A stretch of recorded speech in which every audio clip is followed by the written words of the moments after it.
नमस्कार दोस्तों। आज जिस मुद्दे पर हम लोग चर्चा करने जा रहे हैं वो भारत के दो पड़ोसी देश अर्थात अफगानिस्तान जिसे तालिबान रूल कर रहा है और ईरान से संबंधित एक मुद्दा है। ये मुद्दा इसलिए महत्वपूर्ण है क्योंकि आगे आने वाले समय में इन दोनों के बीच में एक बड़ा युद्ध भी छिड़ सकता है और ये मुद्दा है हेलमंड नदी के पानी के बंटवारे से संबंधित। दोस्तों, कई लोगों ने कहा है कि 21वीं सदी में जो युद्ध होंगे वो पानी के लिए होंगे और जब जब इस तरीके की घटनाएं सुनाई देती हैं तब तब ये कथन सही होते प्रतीत होते हैं। तो ये पूरा वीडियो मैं डेडिकेट कर रहा हूँ ईरान और तालिबान के बीच में जो 27 मई को टेंशन्स हुई, क्लैशेस हुए उस पर। दोस्तों, आपको पता होना चाहिए 27 मई 2023 को ईरान और तालिबान के बीच में एक छोटा सा युद्ध हुआ जिसमें दोनों तरफ से 23 लोगों की मृत्यु हो गई। अब इसके पीछे का जो कारण बताया जा रहा है वो है हेलमंड नदी। दोस्तों, आपको पता होना चाहिए कि इस समय जो जियोपॉलिटिक्स चल रही है उसमें यूक्रेन वॉर में ईरान की तरफ से रशिया को ड्रोन सप्लाई किए जा रहे हैं और अमेरिका और यूरोपियन कंट्रीज इसको लेकर ईरान पर काफ़ी नाराज हैं। आपको पता होगा जब जो बाइडेन प्रेसिडेंट बने थे तो अमेरिका अफगानिस्तान से पूरी तरीके से बाहर निकल आया था, लेकिन उस दौरान अमेरिका की फोर्सेस अपने बहुत सारे हथियार अफगानिस्तान में ही छोड़कर आ गई थी। उस समय संशय लगाया जा रहा था कि ये हथियार किसके काम आएंगे। बीच में ऐसी बात भी चली थी कि पाकिस्तान इन हथियारों को खरीदना चाहता है, लेकिन तालिबान ने साफ तौर पर मना कर दिया था। और अब ये जो 27 मई की घटना हुई है उसमें ये प्रूफ मिला है कि अफगानिस्तान ने जो ईरान के ऊपर एक छोटा सा अटैक लॉन्च किया है वो अमेरिकन वेपन्स की सहायता से ही किया है। मतलब अमेरिका जो हथियार अफगानिस्तान में अपने छोड़ गया था, जैसे आपने हम्पी का फोटो देखा होगा, काफ़ी पॉपुलर था, काफ़ी वायरल हुआ था, इन्हीं हथियारों को यूज़ करके अब अफगानिस्तान जो तालिबान द्वारा रूल है वो किससे लड़ रहा है? ईरान से लड़ रहा है। तो इस घटना को हम अच्छी तरीके से डेप्थ में जाके समझते हैं। तो सबसे पहले हम इसकी न्यूज़ को कवर करते हैं। न्यूज़ है on 27 May 2023 armed forces of the Islamic Emirate of Afghanistan. अब दोस्तों यहाँ पर आपको ये इस्लामिक एमिरेट शब्द समझना जरूरी है। इस्लामिक एमिरेट ऑफ अफगानिस्तान ये तालिबान का ही ऑफिशियल नेम है।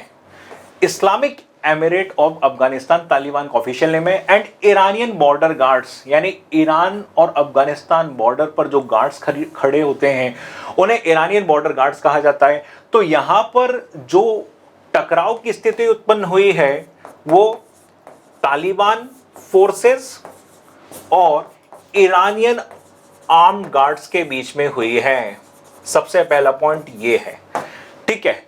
अब आखिर इनका क्लैश कहां पर हुआ ये जानने की भी जरूरत है हमको। देखिए, अफगानिस्तान में कुल 34 प्रोविंसेस हैं, उनमें से एक प्रोविंस है नेमरुज, ठीक है।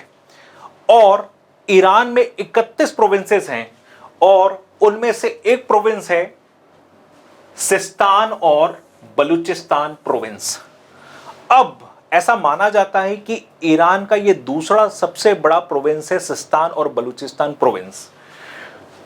वहीं अफगानिस्तान का जो निमरुज प्रोविंस है ये काफी इंपॉर्टेंट है क्योंकि ये जो निमरुज प्रोविंस है इससे दो देशों के बॉर्डर जुड़े हुए हैं, पहला पाकिस्तान और दूसरा ईरान।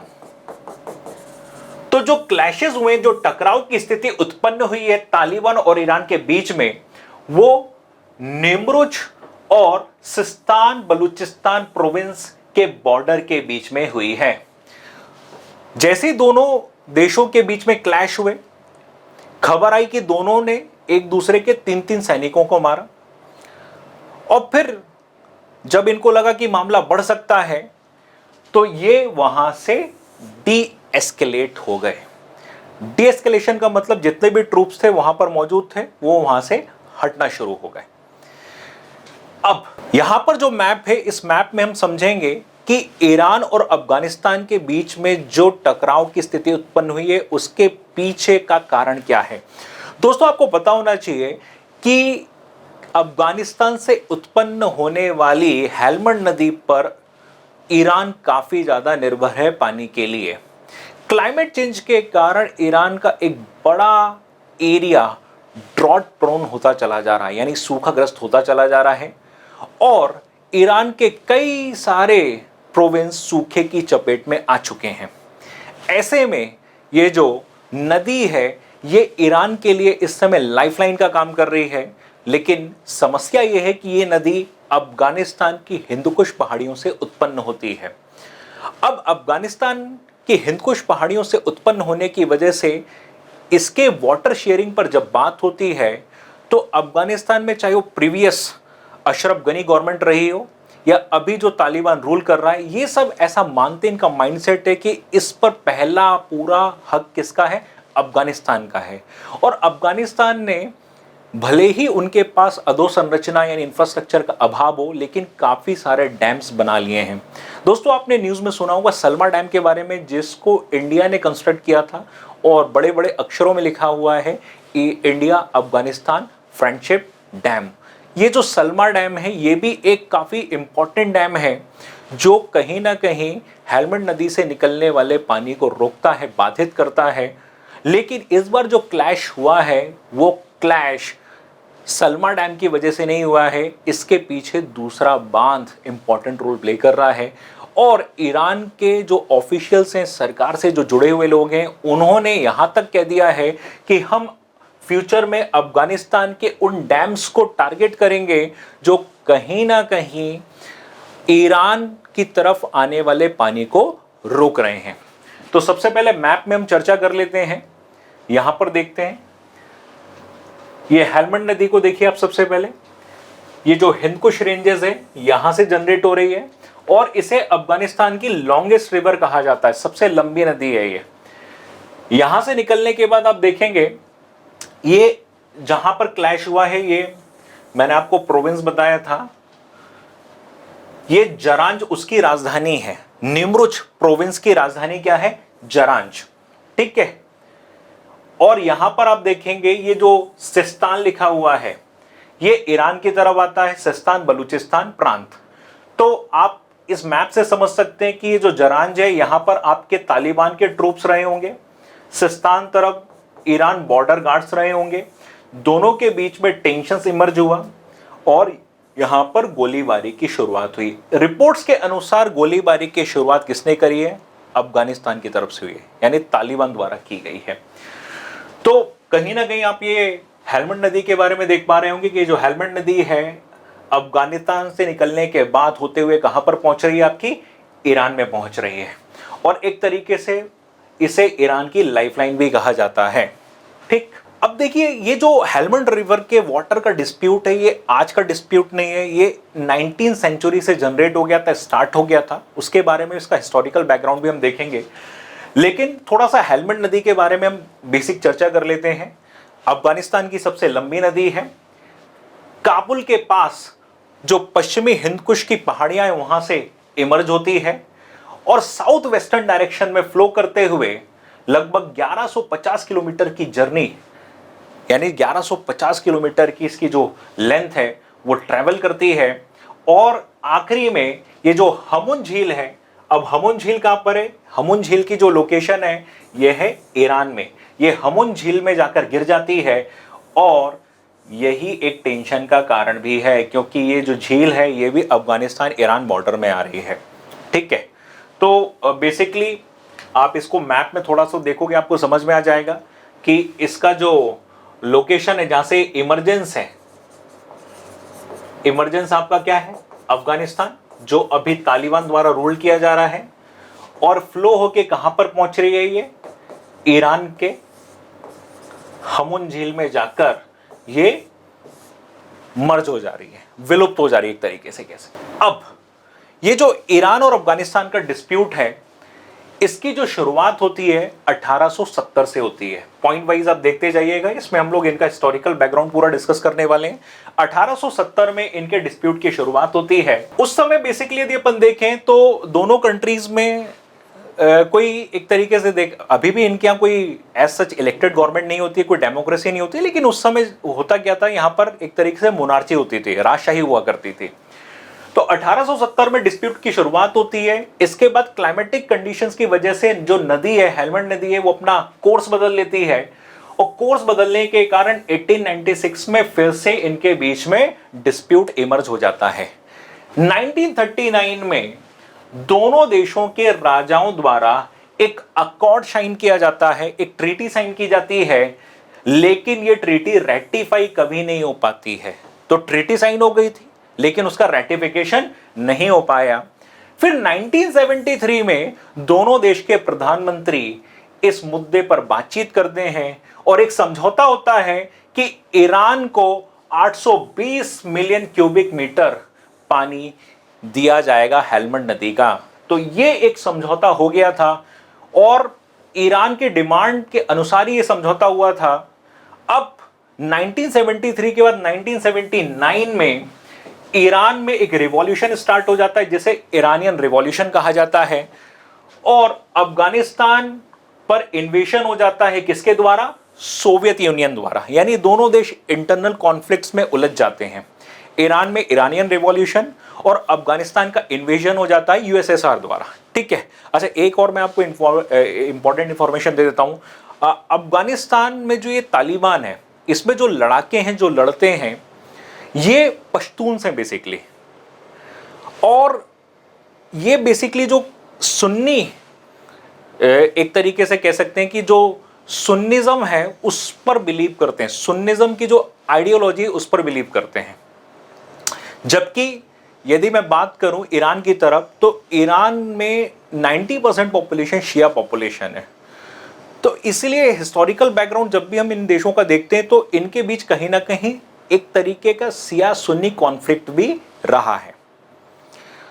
हालांकि आप देखोगे कि वर्तमान में जब से तालिबान ने अफगानिस्तान की सत्ता संभाली है, ईरान और तालिबान एक म्यूचुअल अंडरस्टैंडिंग के साथ आगे बढ़ रहे थे। किसी भी तरीके का डिस्प्यूट 1-1.5 साल से उनके बीच में देखने को नहीं मिला। इससे पहले आपको याद होगा जब तालिबान 90s में अफगानिस्तान को रूल कर रहा था, तब इन्होंने जो ईरान के रॉयल गार्ड्स होते हैं उनका बचरिंग कर दिया था, उनके सिर काट लिए थे। और उस समय ईरान और अफगानिस्तान के बीच में एक बहुत बड़ी टेंशन इमर्ज हो गई थी। तो इनका जो हिस्ट्री रहा है वो टेंशन्स का ही रहा है, मतलब इनके बीच में कभी भी ऐसा कोई शांति नहीं रही है। लेकिन हाँ, पिछले 1-1.5 साल से ये ठीक ठाक काम कर रहे थे। तो दोनों देशों जब अपने इंटरनल कॉन्फ्लिक्ट्स में उलझ गए तो ये थोड़ा सा मामला क्या हो गया, ठंडा पड़ गया। अब जब अशरफ गनी अफगानिस्तान के राष्ट्रपति बने तो इन्होंने कहा कि ये जो रिवर है, हरिरुद रिवर, इसे हरी रिवर भी कहा जाता है, काफी फेमस रिवर है, ठीक है ना, इसमें सलमा डैम बना दिया गया। और इसके बाद एक कमाल खान डैम करके बनाया गया हेलमंड रिवर पर। तो ये जो कमाल खान डैम बनाया गया, ये एक सबसे बड़ा कारण बन रहा है अभी वर्तमान में ईरान और तालिबान डिस्प्यूट का। तो ये भी आपको थोड़ा सा लोकेशन याद रखनी चाहिए। हरी रिवर पर कौन सा डैम? हरी रिवर पर सलमा डैम बनाया गया है, जबकि कमाल खान डैम बनाया गया है हेलमंड रिवर पर। अब तालिबान से संबंधित एक इतिहासकार है जिनका नाम है मुस्तफा हमीद। इन्होंने कहा है कि जो कमाल खान डैम है बेसिकली ये 1970 के दशक से बनना शुरू हो गया था, लेकिन बीच में जब अफगानिस्तान अपने इंटरनल कॉन्फ्लिक्ट्स में उलझ गया, उस दौरान इस डैम का कंस्ट्रक्शन रोक दिया गया। हालांकि इसके कंस्ट्रक्शन में अमेरिका भी इन्वॉल्व है। अब दोबारा से अमेरिका ने इसके कंस्ट्रक्शन में दिलचस्पी ली और इसका कंस्ट्रक्शन लास्ट ईयर पूरा भी हो गया। लेकिन इनका कहना है कि ये जो कमाल खान डैम है, इसका ईरान को कोई खास बेनिफिट नहीं मिल पा रहा है। और वो कहते हैं ना, अमेरिका और ब्रिटेन जहां पर भी घुसते हैं वहां पर एक कॉन्फ्लिक्ट जरूर छोड़ जाते हैं। जैसे ब्रिटिश इंडिया में आए और इंडिया पाकिस्तान के बीच एक कभी खत्म ना होने वाली राइवलरी छोड़ के चले गए। इसी तरीके से जब अमेरिकन्स वहां पर अफगानिस्तान में बैठे थे तो इन्होंने क्या हुआ कि कई सारे इंफ्रास्ट्रक्चर प्रोजेक्ट्स की फंडिंग करी। उनमें से एक फंडिंग कमाल खान डैम की भी हुई। लेकिन इस डैम का कोई खास फायदा वर्तमान में अफगानिस्तान की सरकार को नहीं मिल रहा है। उल्टा क्या हुआ कि इनके ईरान के साथ संबंध खराब होने लगे। और ये कमाल खान डैम वही है जो किस रिवर पर बनाया गया है, अभी मैंने आपको बताया हेलमंड रिवर पर बनाया गया है। तो यहां पर क्लियरली मेंशन कर रहे हैं मुस्तफा हमीद कि अमेरिका की सरकार ने ईरान के साथ अफगानिस्तान के संबंधों को कॉम्प्लिकेट करने के लिए कमाल खान डैम कंप्लीट करा है। और ईरान से रिलेटेड जो ऑफिशियल्स हैं उनका यह भी कहना है, मतलब अब वो इस एक्सट्रीम लेवल पर आ चुके हैं कि जरूरत पड़ने पर हम कमाल खान डैम पर मिसाइल फायर कर सकते हैं, क्योंकि अभी जो टकराव की स्थिति बनी है उसमें जो एग्रेसिव इंस्टेंस था वो किसका था, तालिबान का था। अभी ईरान ने रिप्लाई नहीं किया है। और आपको थोड़ा बहुत यदि पता है तो अफगानिस्तान की पॉपुलेशन 4 करोड़ है, ईरान की पॉपुलेशन 8 करोड़ है। ईरान न्यूक्लियर वेपन्स डेवलप करने के लास्ट स्टेज में पहुंच चुका है, जबकि अफगानिस्तान के पास state of the art technologies नहीं है, ना ही उनके पास खुद के हथियार हैं। इनफैक्ट वो उन्हीं हथियारों को यूज कर रहे हैं जो अमेरिकन छोड़ के गए हैं। तो कल को यदि इनके बीच में फुल फ्लैश कोलिजन होता भी है तो याद रखिएगा ईरान को एक अपर एडवांटेज मिलेगा, एक ऊपरी एडवांटेज मिलेगा। और ईरान के जो दोस्त हैं उनमें टर्की और रशिया एक बहुत मजबूत ईरान के डिफेंस पार्टनर हैं। इनफैक्ट ईरान के साथ चाइना के रिलेशंस भी अच्छे हैं। ईरान के ऊपर इतने सारे सैंक्शंस इंपोज कर दिया अमेरिका ने, लेकिन फिर भी ईरान चाइना को तेल बेच रहा है। तो ईरान के साथ अफगानिस्तान का जो क्लैश है वो कहीं ना कहीं अफगानिस्तान को भी नुकसान पहुंचाने वाला है। लेकिन एक्चुअली क्या है, यहाँ पर कोई डेमोक्रेटिक गवर्नमेंट तो है नहीं अफगानिस्तान में, यहाँ पर तालिबान रूल कर रहा है। और तालिबान के बारे में कहा जाता है ये जो पश्तून्स हैं ये बिना लड़े, यानी बिना लड़े रहते नहीं है, मतलब ये थकते ही नहीं है। लड़ना इनका एक प्रोफेशन है, पेशा है। अफगानिस्तान में कोई आईटी कंपनी थोड़ी काम कर रही है, वहाँ पर कोई बिजनेस थोड़ी चल रहे हैं। वहाँ पर जो एक थोड़ा बहुत यदि अपन देखें तो लिथियम की माइंस हैं, और उसके बाद एक बहुत बड़ा एरिया उनका एक तरीके से डेजर्ट टाइप का, डेजर्ट प्रोन एरिया है। ज़्यादा वहाँ पर खेती बाड़ी भी नहीं होती है। हाँ, अफ़ीम की अच्छी खासी खेती होती है वहाँ पर। तो वो पहले क्या होता था कि जब पाकिस्तान का अफगानिस्तान के ऊपर इन्फ्लुएंस था तो आईएसआई क्या करती थी, बेसिकली वहाँ पर पूरी तरीके से ये जो खेती होती है अफ़ीम की उसको कंट्रोल करती थी, रेगुलेट करती थी। लेकिन अब जो तालिबान है उन्होंने साफ पाकिस्तान को इंडिकेट कर दिया है कि आपका इंटरफेरेंस यहाँ पर नहीं होना चाहिए, हमारे जो भी इंटरनल इश्यूज़ हैं हम उनको सॉर्ट आउट करेंगे। तो यहाँ पर ये जो इमेज है वो हरी रिवर पर बने हुए डैम की है। ये सलमा डैम है बेसिकली। और हरी रिवर के बारे में यदि अपन बात करें तो हरी रिवर को हेरात रिवर के नाम से भी जाना जाता है। लगभग 1100 किलोमीटर की जर्नी ट्रैवल करती है। 1100 किलोमीटर की जर्नी ट्रैवल करते हुए, ठीक है, ये तुर्कमेनिस्तान एंटर करती है, ठीक है ना, और फिर ये काराकुम डेजर्ट पर जाकर खत्म हो जाती है, डिसअपियर हो जाती है। काराकुम डेजर्ट पर जाकर डिसअपियर हो जाती है। तो ये जो इंडिया अफगानिस्तान फ्रेंडशिप डैम है, जिसको सलमा डैम के नाम से भी जाना जाता है, ये आपका हरी रिवर पर बना है। लेकिन इस डैम पर कोई ऑब्जेक्शन नहीं है हाल फिलहाल में ईरान को। जो मेजर ऑब्जेक्शन ईरान ले रहा है वो ले रहा है कमाल खान डैम पर, ठीक है। अब अफगानिस्तान के जो ऑफिशियल्स हैं वो ईरान के ऑफिशियल्स के लगातार संपर्क में, दोनों वाटर शेयरिंग फॉर्मूला निकालना चाहते हैं। लेकिन अब स्थिति ऐसी आ चुकी है क्योंकि दोनों के बीच में बॉर्डर कॉन्फ्लिक्ट हो चुका है, तो ईरान भी कहीं ना कहीं रिप्लाई करेगा।